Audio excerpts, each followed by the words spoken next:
Hello everyone, Time to Grind here, and today I wanted to bring you guys the July 4th Hot Dogs Updates and Fireworks patch. I wanted to break down the patch for you and just give you guys my thoughts and opinions on each of the changes, how it affects the meta or the game itself. And it's a pretty big update. They've been working a lot of changes here, a lot of balance changes and just changes to the game as well. The patch notes are in the client as well, but they're super buggy and formatted weird, so we're going to just be reading them off of the official website, and then after I go through that whole thing, we'll go look in the client and see some of the UI changes and stuff like that. So overall, it's a pretty long patch note, so we should jump into it. So Hot Dogs, Updates, and Fireworks, July 4th, 2019. So first thing they did was added a scoreboard. It defaults to tab on the PC. People have been asking about a scoreboard for a while, so we're just getting to see that. It's pretty nice. They've added leaderboards, which is another thing people have asked for. And it is the Lords of White Spire. Rank up from Big Boss 5 to become a Lord of White Spire and compete on the global leaderboards for this season. Updates every hour. So nobody's on here so far because people were having a hard time ranking up from Big Boss 4 to even 5. So 5 to Lords of the White Spire. It might have been hard because they were wanting people to do this. I don't know. This will allow pro players to kind of show themselves, show that they're being good players of Dota Underlords. So that's nice. I think it will eventually be in the client. I do wish there were leaderboards for all of the ranks as well, because overall only a limited amount of people are going to get to experience the leaderboards, but either way, it's better than nothing.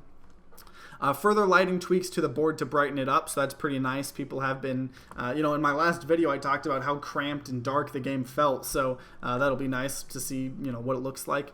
Update notes can now be found from inside the game. Yes, they can, but they are terribly formatted and messed up. I'm sure Valve will fix it pretty soon, but that is why we are just reading them off the website. Season info, heroes, abilities info now shows damage type, so if you want to see, what types of damage they do, is it pure or, different types, you can see that. There's new kill streak FX, so if you played Dota 2, you've probably heard it. If you haven't, it's an amazing, so satisfying sound for kill streaks, so you'll get to experience that. Unit VO is now spatialized, so audio will closely match where the unit is located, so just makes the sound a lot better. Valve has always been known for good sound, I guess, so makes sense.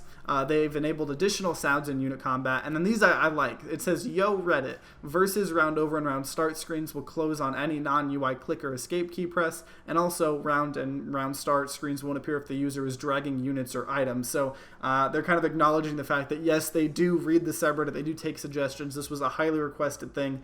So those round over and round start screens, if you're doing anything, it's not going to pop up, and if it does pop up, anything you do, well, that's not clicking on the UI, will get rid of it. So that's nice. Many UI improvements have been done, so I can't wait to see what those look like. Added description of how the hero pool works to the season info UI, so that's pretty sweet, in case you don't know about that. Hero stat changes from basic items is now shown during combat as well as during preparing, so it's nice to just be able to see that more info. And then kind of just a fix Terrorblade rank 2 and rank 3 not updating his model after casting Metamorphosis. So that was all kind of just general updates. Now we go to mobile specific. They have added battery status. They fixed the play and pause buttons disappearing. They've added a tap to move option for those who like to just tap on the screen instead of dragging on the board. They've added a battery saver mode. Can now query a hero's ability from the shop, and more performance improvements. So those performance improvements are going to be super important. The game's actually not running terribly anymore. It's pretty good. Battery saver will be nice because it does eat up battery, and just fix those couple things are nice. Now we have gameplay. We have a lot of gameplay. This is a pretty big balance update, so a lot to talk about. So first thing, this makes me question my sanity. Fixed demon hunters not doing their jobs and leaving enemy demons with their buff on. So I'm like questioning myself, like I think last patch demon hunters were doing things. Like I've played demons before and demon hunters, so I'm just like kind of questioning, like were they just not doing anything and it just looked like it was? So I don't know, but either way, it's nice that it's working like intended now. They have fixed techies planting their bomb in the wrong location, so techies will be better. Hopefully he'll be smarter about that. They fixed all known AI pathing issues. And then they've adjusted the odds of the different levels. So once you get to level 9, Tier 2 odds go from 30% to 25%, and Tier 3 odds 25% to 30%. So once you get to level 9, you're just going to have an increased chance of getting those Tier 3s instead of Tier 2s. And now at level 3, the tier 1s go from 10% to 13%, tier 2 goes from 15% to 20%, tier 3 goes from 30 to 25, and tier 5 goes to 15 to 12. So it kind of skews it a little bit earlier to the earlier tiers. So on tier, level 11, it's overall giving you an increased chance from before that you're going to get those lower level things, which might make it easier to get level 3s of lower tiers and stuff, just a little bit, but it's not like super impactful. Also, round will continue for another second once the last unit dies, giving the other team a chance for a last-minute kill to force a draw. So what that means is, if you haven't experienced it, in Dota Underlords, you can have draws. If both enemies have like low health, you have one character, they have one character, they both have 1 health, they both attack, and they kill each other. But on the last, person, if it's waiting for someone, if the second someone dies, it declares a winner. It's like, okay, that won, because they want to speed up the process, but it kind of made it impossible for draws to happen. So it just is throwing in an extra second each game, or each round. So if there's a draw, it doesn't not prevent it. This is probably one of the bigger things they're changing, is they're kind of reworking how lose streak and win streaks work.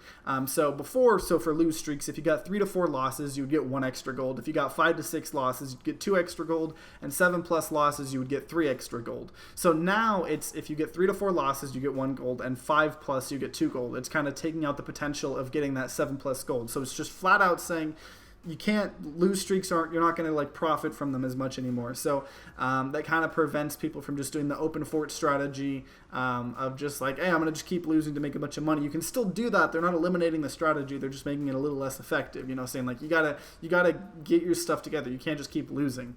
And then win streaks, they're changing how they're doing that too. So before, if you got 3 to 4 wins, you got 1 extra gold, 5 to 6 wins, you got 2 extra gold, and 7+ wins, you got 3 gold. So now it says 3 to 4 wins, you get the 1 gold, 5 to 6, 2. At 7 wins, you still get 3. At 8 wins, you get 4 gold, and then win streaks reset at 8 wins. So what it does is short term, from the 1 to 8, mainly an increase from the 7 to 8, you're getting an extra gold there. So it's better short term, but then it resets. So you can't just keep snowballing, and it kind of prevents that snowballing thing that can happen with win streaks. So they're very slight adjustments, but they are going to impact over the long run, because it's kind of a long running throughout the whole game. So definitely a pretty big change. So now we see item changes, and we got a bunch of new items, and it's really exciting. So new first item is Force Staff, tier 3 support item. Push an enemy unit 6 cells in a random direction, 10-second cooldown. So that can be pretty awesome if you have it on like, a backline mage or something. So if something tries to attack him, there's a chance it can just make it go away, and then they have to walk all the way back. So good for ranged, kind of things, compositions. They've added Scythe of Vice, a tier 4 support item. When the equipped hero takes damage, transforming the offending unit into a pig for 4 seconds with a 15-second cooldown. So just, it's being attacked, and it's like, nope, you're not going to attack me for 4 seconds, which could make it live a little bit longer for 4 seconds than that other thing could end up dying. It's a really insanely good item. It's why it's a tier 4. I'm very excited to see how that works. They've also added Big Time Contract. It's a tier 2 support item. An equipped unit is bloodbound in addition to its other types. So that seems really interesting. A lot of people are seeing kind of what it would be like for Arc Warden. So pretty cool. Maybe some cool things can come out of that. Silver Lining now reads, get 1 charge when you win a fight. When you lose a fight, if charges remain, get 1 gold and lose 1 charge. So kind of a change. Now Shaman Pluck. Chance increased from 5% to 17%, so just, it's a pretty cool thing. Blink Dagger is a pretty huge buff. They now generate 50 mana when activated, and the cooldown is reduced from 60 seconds to 15 seconds. So it's going to teleport you behind lines, give you a crap ton of mana, and then you can possibly use it multiple times. I'm very excited to try out Blink Dagger now in these games. They fixed Tooth and Claw, fixed not stacking correctly, and Coordinated Assault. It should be truly coordinated since it actually works now. So I guess the item just did not work, and I didn't know about it. So it works now. Good for the game that works. And now we're going into good old characters, so items. But now these are the heroes. These are the Dota people.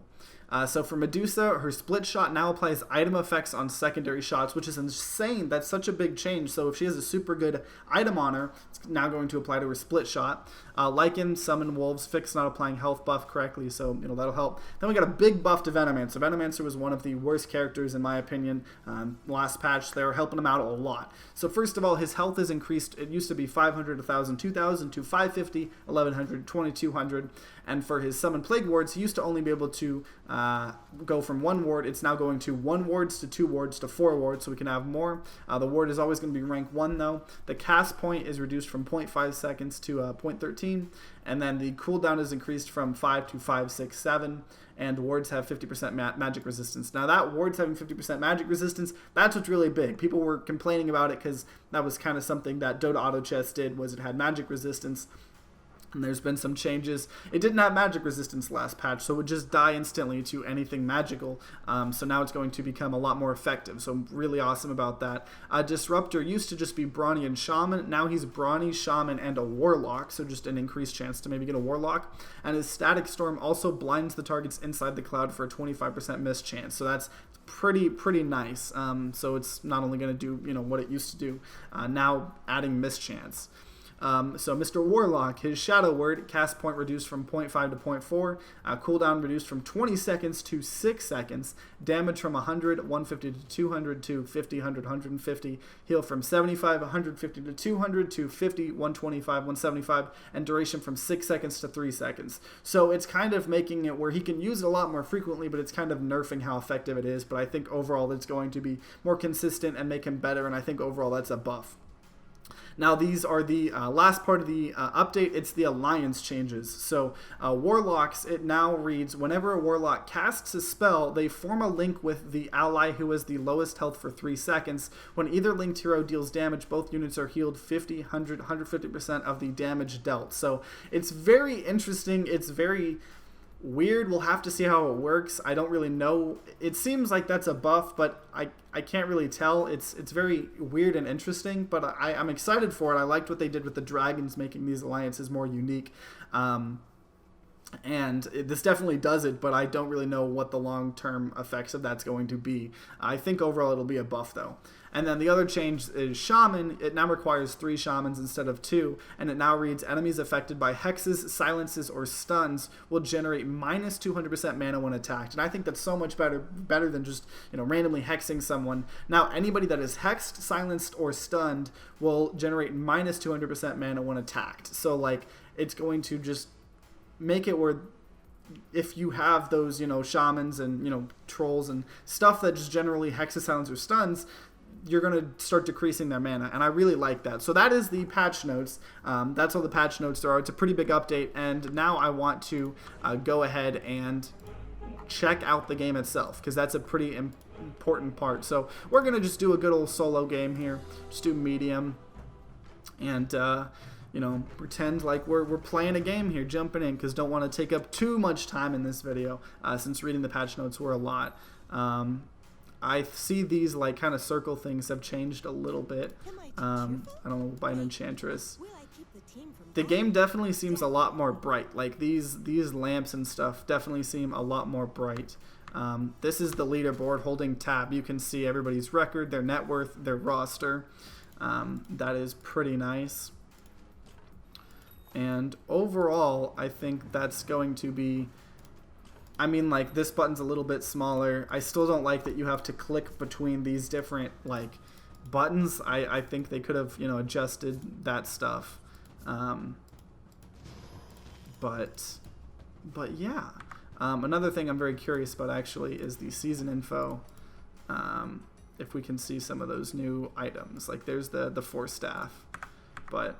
overall, it didn't change. Like, I was just going to say if there was, like, a crap ton of UI changes. Overall, I don't think there's that much. Okay, so see how just quickly I closed that? That's pretty nice. Let's see. But, let's see, like, if I buy... I saw something a little bit. But overall, the UI is not too drastically different.